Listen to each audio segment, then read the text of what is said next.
মানুষটার বর্তমান পরিস্থিতি দেখে হয়তো আমরাই বা কি করছি? আমরা তো কিছু করতে পারছি না। এরকম না যে আমরা রাস্তায় গিয়ে মারামারি করছি, তাদের বিরুদ্ধে অস্ত্র ধরছি, সেটা না। কিন্তু অন্তত মানসিকভাবে একটা অশান্তিতে থাকি যে একটা দেশের এই অবস্থা, এই অবস্থায় যদি নাকি কারো খারাপ না লাগে, যদি কেউ মনে করে ধুর যা হচ্ছে, হচ্ছে, আমার কি হচ্ছে? আমি তো ভালোই আছি। এই কথা বলে যদি কেউ মনে করে তার আসলে কোন দেশ থাকা উচিত না।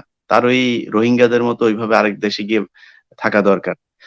আর ২য় যে ভাই প্রশ্ন করলেন যে আ আপনার ভারত কিছু সুবিধা নিবে। আসলে দেখুন বয়সেও ভোট দিতে পারেন নাই এখনো। জি। না ওইটা তো ওই স্বপ্ন তো আর এখন দেখারই প্রয়োজন নাই। কারণ এখন ভোট যারা মানে মৃত মানুষ ভোট দিচ্ছে এইসব নিয়ে আর কথা বলার দরকার নেই। আমি একজন রাজনীতিবিদের সাথে আমার ২ দিন আগে কথা হচ্ছিল। নাম বললাম না। তো তিনি আমাকে কিছু কথা বলছিলেন। আমি বললাম যে, "ভাই আপনারা একটু কথা-টথা বলেন। এখন তো কথা বলার দরকার। আপনি তো একেবারে চুপ হয়ে আছেন।" তো তিনি আমাকে বলছিলেন, মানে আমার খুব ভাল লেগেছে কথাগুলো। সেটা হচ্ছে যে, "ইলিয়াস কি বলবো বলো? আমি যা বলবো, ধরো আমি এখন কি বলবো? আমি বলব যে ওরা ভোট চোর। এটা সবাই জানে। আমি বলব যে ব্যাংক ডাকাত। এটাও সবাই জানে। ওরা গুম করে সেটাও জানে, খুন করে সেটাও জানে। আর কি বলবো? এখন যা বলছি না, এগুলো ওদের কাছে গুরুত্বহীন। এখন যদি বলি, উনি যে কথাটা সবচেয়ে ইন্টারেস্টিং মনে হয়েছে যে, এখন যদি বলি যে ওবায়দুল কাদেরকে হাতি ধরে তারপরে ধর্ষণ করেছে। এইটা তাহলে একটা আনকমন কথা। কমন অন্য কোনো কিছু কিন্তু আনকমন না। মানে ওরা ভোট চুরি করে, ওরা ধান চুরি করে, চাল চুরি করে, এটা স্বাভাবিক কিছু না। মানে এই সরকারের প্রতিটা মুভমেন্ট মানুষের কাছে স্পষ্ট, যদিও তারা মিডিয়াকে নিয়ন্ত্রণ করে রাখছে প্রচন্ড ভাবে, তারপরেও মানুষ সবকিছু জানে এবং গত বেশ কয়েক বছর ধরে ইউটিউব কেন্দ্রিক যেই অনুষ্ঠানগুলো, ইউটিউব কেন্দ্রিক যেই আমাদের আলোচনা বা সবকিছু তুলে ধরা মানুষের সামনে, তাতে মানুষ আরো অনেক বেশি তথ্য জানতে পারছে। না, আপনি তো এখন ডক্টর কনক সারোয়ার হচ্ছে এখন কথিত সাংবাদিক। আমরা হচ্ছে কেউ আবার কোথাও বলা হয় যে ইউটিউবার। অনলাইন ব্যক্তিত্ব। বেটা ইউটিউবার, তোরা যারা বাংলাদেশে সাংবাদিক আছিস, তোদের গলায় দড়ি দেওয়া দরকার। তোদের গলাতে দড়ি দিয়ে মারা যাওয়া দরকার। কারণ হচ্ছে একটা ইউটিউবার আমার একটা ভিডিও বা ডক্টর কনক সারোয়ারের একটা ভিডিওতে কত ভিউ আছে, আর তোর একটা এরকমও মানে খুব যারা বিরাট বড় চ্যানেল মনে করে ৭১ টিভি।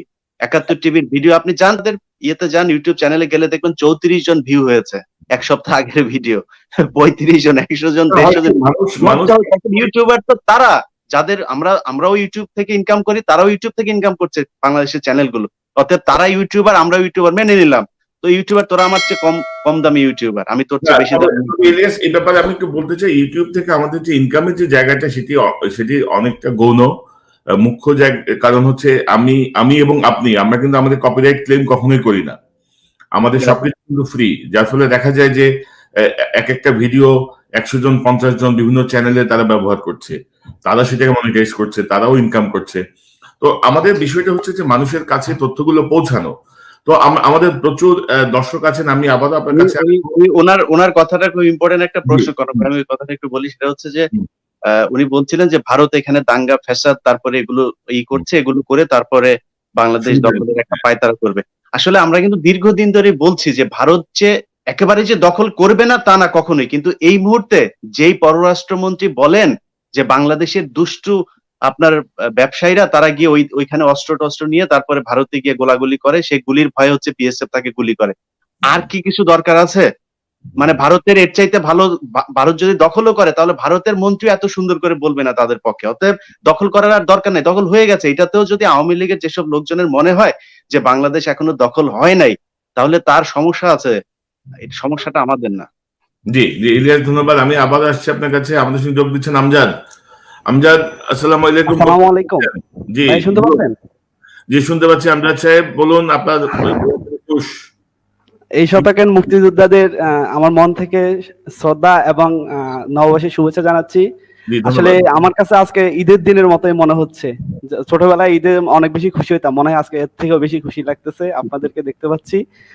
দেলোয়ার ভাইকে মিস করতেছি। দেলোয়ার ভাই থাকলে আমার মনে হয় দেশপ্রেমিকদের একটা মানে খুব মেলা হয়ে যেত আর কি।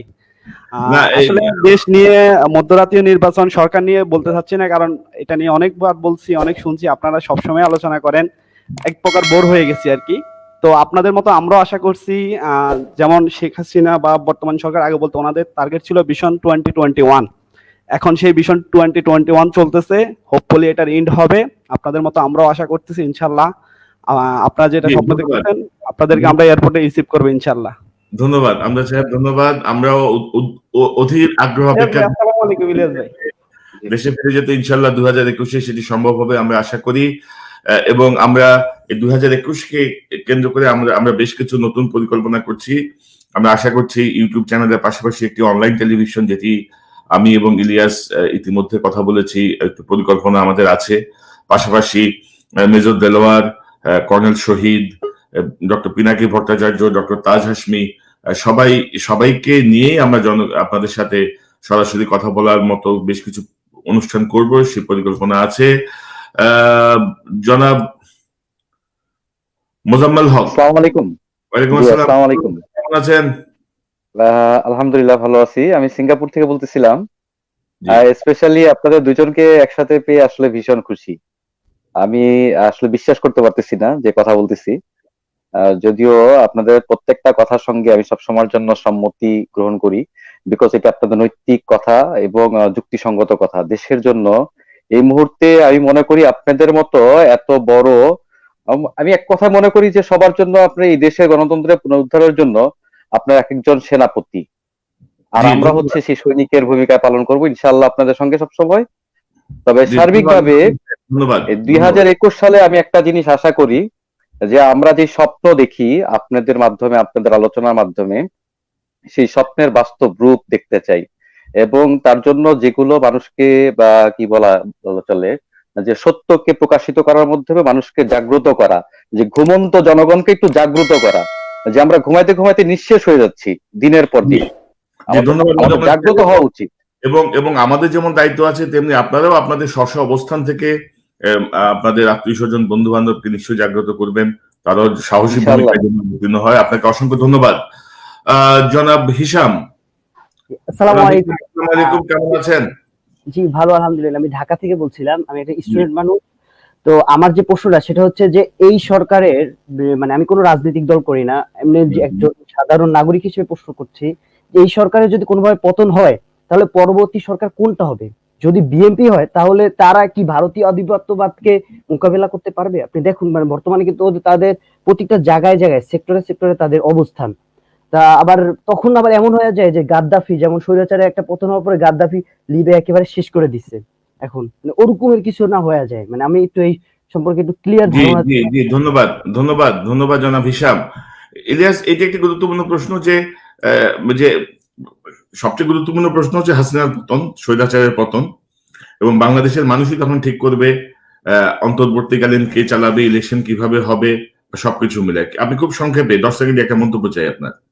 আমাদের এইখানে আপনার ওই যে জামাতের একটা প্রোগ্রাম হয়েছিল, এখানে একজন মুরব্বী, উনি মুক্তিযোদ্ধা, সম্ভবত চিটাগাং এর কোন একটা এলাকার আর কি জামাতের আমির বা কিছু একটা ছিলেন। উনি একটা কথা বলেছিলেন যে পৃথিবীতে আল্লাহ আমাদেরকে শয়তান দেখার একটা সুযোগ করে দিয়েছে।